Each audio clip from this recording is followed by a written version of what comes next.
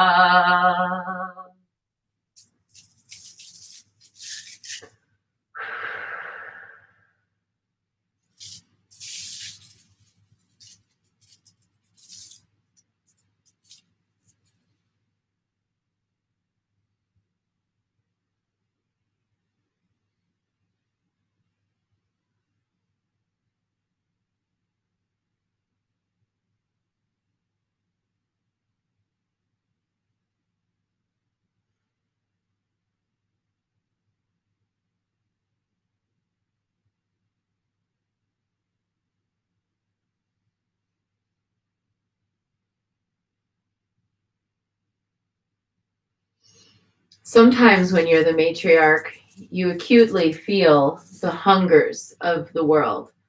You really feel like how much people want. They want money and they want success and they want stability and they want love and they want attention and they want care and they want things. And, you know, the wanting of the world is quite severe. And every mother who has, raised children knows that there's this constant demand. Children are very like demanding. They need like a lot of stuff. They need a lot of attention. They need a lot of money. They need a lot of love. They need a lot of things.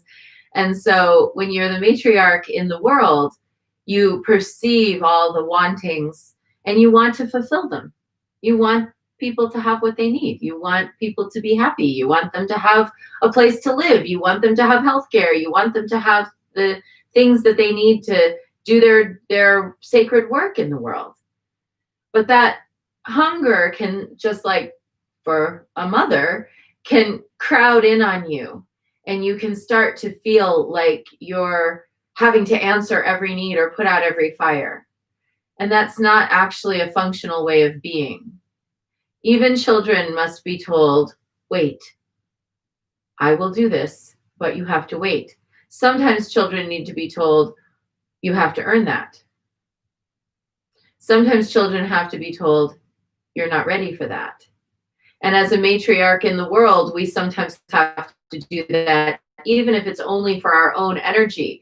I cannot help this person. I can do my best to comfort them, but there's nothing substantive I can do to remove their pain. I cannot help that person because what that person perceives as help and what they really need are two different things, and I know it. This person thinks that the help that they need is for me to do what they want, but actually the help they need is for me not to do what they want. And sometimes there's that. So today, let's not get crowded in. I think that when we read this mindfulness prayer by Padmasambhava, some of our feelings of judgment or anger or anguish or overwhelm come from perceiving the neediness of the world and not knowing how to meet that level of demand. We don't know how to meet that level of demand. We just don't. None of us does. None of us can meet all the demands. We can only meet the ones we can meet. So today, let's try not to judge anyone for having their demands. Let's be very clear about what demands we will and will not answer. And let's hopefully be able to discern the difference between someone wanting something from you and someone genuinely needing something, so that when you are addressing needs, you're not accidentally answering wants. Not that wants are bad, just that they're not the emergency. Whatever actions you engage in, do not do anything non-dharmic that fails to become the accumulation of merit and wisdom. Do not desire anything other than omniscient Buddhahood and benefiting sentient beings. Do not be attached to anything. Attachment itself is the root of bondage. Do not criticize other teachings and do not disparage people. All the teachings are ultimately indivisible, like the taste of salt. Do not criticize any of the higher or lower vehicles.